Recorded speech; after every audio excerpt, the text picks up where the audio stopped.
Guys, wisdom ব্লগে আপনাদের সবাইকে স্বাগত। আর আমি উইজডম বেরিয়ে পড়লাম রথ দেখার জন্য। আর দেখুন আমাদের পেছনে কত মানুষ সবাই রথ দেখতে যাচ্ছে। আর উইজডমের ব্যাপার রেডি হচ্ছে, একটু পরে আসবে। আমরা তো চলে আসলাম, এই দেখুন রথ চলে এসেছে কাছাকাছি। আর সবাই ফল নিয়ে রেডি হয়ে আছে জগন্নাথকে দেবে বলে। আর দড়ি টানাটানির জন্য সবাই লাইনে দাঁড়িয়ে আছেন। দেখুন জগন্নাথের প্রসাদ সবাই নিচ্ছে। তে আজকে তো ফলের বাজার এত দাম, বিশেষ করে কলার দাম, তাই কি করব, কিনতে তো হবে, জগন্নাথের পায়ে তো একটু ঠেকাতেই হবে। তাই নিয়ে নিলাম কলা কিনে।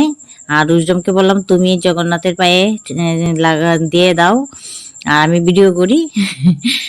আর এত এত ভিড়, এত মানুষ, দেখতে খুবই ভালো লাগছে। আর মেঘলা আকাশের মধ্যে রথের চূড়াটা দেখে তো আরো আরো সুন্দর লাগছে, ভাষা নেই প্রকাশ করার।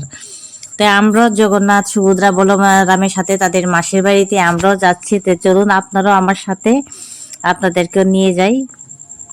আর ছোটবেলার একটা কবিতা মনে পড়ে গেছে, সবটা জানি না, ভুলে গেছি, একটু বলি আপনাদেরকে। রথযাত্রা লুকারণ মহা ধুমধাম, ভক্তের লুটারণ করেছি প্রণাম। আর জানি না ভাই, ভুলে গেছি। আর দেখুন জগন্নাথ সুভদ্রা বলরাম এসে গেছে, তাদেরকে স্বাগত জানাচ্ছে মাসির বাড়ির সব ভক্তরা, জানিয়ে তাদেরকে ভিতরে নিয়ে যাবে। এ দেখুন আস্তে আস্তে করে সবাই ভিতরে।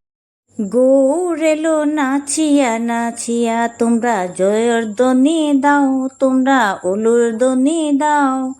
রুনুর জুনুর শব্দ শোনা যায়, আমার গৌর এলো নাচিয়া নাচিয়া। তোমরা জয়ের ধ্বনি দাও, তোমরা উলুর ধ্বনি। এই দেখুন একটা কিউটুকেও ক্যামেরা বন্দি করে নিলাম। আর অনেক দিনের একটা পুরানা বান্ধবীকে পেয়ে গেলাম, ওকেও ক্যামেরা বন্দি করলাম, আর সঙ্গে ওর বাচ্চাকে। আর ওই ছেলেটা কিভাবে তাকিয়ে আছে ক্যামেরার দিকে দেখুন। আর তারপর আমরা বাড়িতে চলে আসছি। আসার পথে উইজডম বলছে মা আইসক্রিম খাবো। তা ঠিক আছে, গরমের মধ্যে আইসক্রিমটা খা। একটা আইসক্রিম ওকে দিলাম, দিয়ে আমরা বাড়ির দিকে রওনা দিলাম। বাড়ির পাশে আসতে না আসতেই আমাদের গ্রামে আরেকটা রথকে দর্শন পেয়ে গেলাম, রথের। এটা হচ্ছে আমাদের রাধা মাধব আশ্রমের রথ। এই রথটাকেও আমরা টান দিলাম, প্রণাম করলাম, জগন্নাথের আশীর্বাদ নিলাম, আর একটু দাঁড়িয়ে দেখলাম। আর দেখুন কত মানুষ। আর রথটা খুব সুন্দর দেখতে, খুবই ভালো লাগছে। গতবার কিন্তু ছোট ছিল, এইবার বড় করে বানিয়েছে রথটাকে। আর দেখেছেন গ্রামের মহিলারাও পেছন পেছনে খুব সুন্দর করে নাচ করে যাচ্ছে, কিন্তু তাদের গানগুলো আমি শোনাতে পারলাম না কপিরাইটের জন্য, কিন্তু এত সুন্দর গান ছিল, মানে মন জুড়িয়ে যায়, কি বলবো। তারপর আমরা আর বাড়িতে যাব না, এখানে দাঁড়িয়েই গেটে দাঁড়িয়ে দাঁড়িয়ে আমরা এখন টাউনে যাওয়ার উদ্দেশ্যে, টাউনে রথ দেখবো। তো আমি প্রসাদ, জগন্নাথের রথে গিয়ে যে প্রসাদগুলো পেলাম, প্রসাদগুলো আমি এখানে বসে খেয়ে নিলাম। মুসাম্বির কলা, আরও কলা ছিল, আমি সবাইকে দিয়ে দিয়েছি। আর মুসাম্বিটা এত টেস্টি ছিল, কি বল।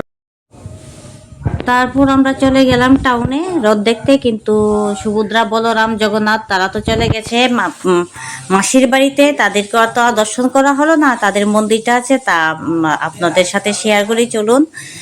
আর যেতে যেতে রাস্তার চারিপাশে তো কত স্টল বসেছে, আর কি কি স্টল বসে তো এটি কমন জিনিস, আপনারা সবাই জানেনি, আর কি বলবো।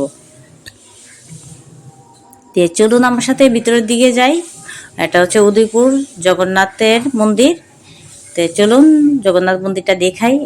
মন্দিরের ভিতরেও স্টল বসেছে অনেকগুলি, খেলনা, কসমেটিক, খাওয়ার, বাতাসা, মোমবাতি দোকানের অনেক কিছু, কি বলবো।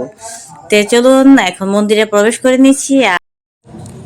তারপর দেখুন এখানে জগন্নাথ তো নেই, ওনার জায়গাতে আছে কৃষ্ণ, কানাই, গোপাল, তারা বসে আছে।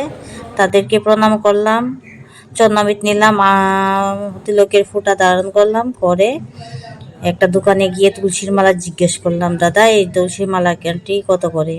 তিনি বললেন 200 টাকা নাকি। তারপর এই স্টলটার থেকে ঘুরে আরেকটা স্টলে গেলাম, সেখানে শঙ্খ বিক্রি করে।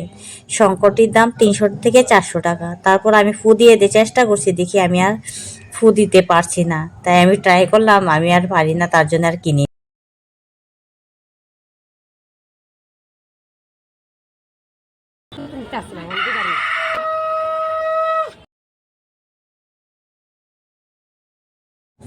তারপরে এই স্টলে দেখলাম কালো কালো কুড়ি। কারণ আমার কাছে সাদা কড়ি আছে, কালো কড়ি নেই, তাই জন্য কালো কড়ি কিনলাম। আর এখানে ছিল রাধাকৃষ্ণের মূর্তি ছোট ছোট, তাই একটা রাধাকৃষ্ণের মূর্তিও কিনে নিলাম আর খাওয়ার কিছু কিনে তাই এই যে চলে আসলাম। তো উইজডম তো ফুচকা খাওয়ার বাহানা করেছিল, ফুচকা খাইনি, আর ওর জন্য ফুচকা কেনার আইটেম কিনে নিয়ে আসলাম।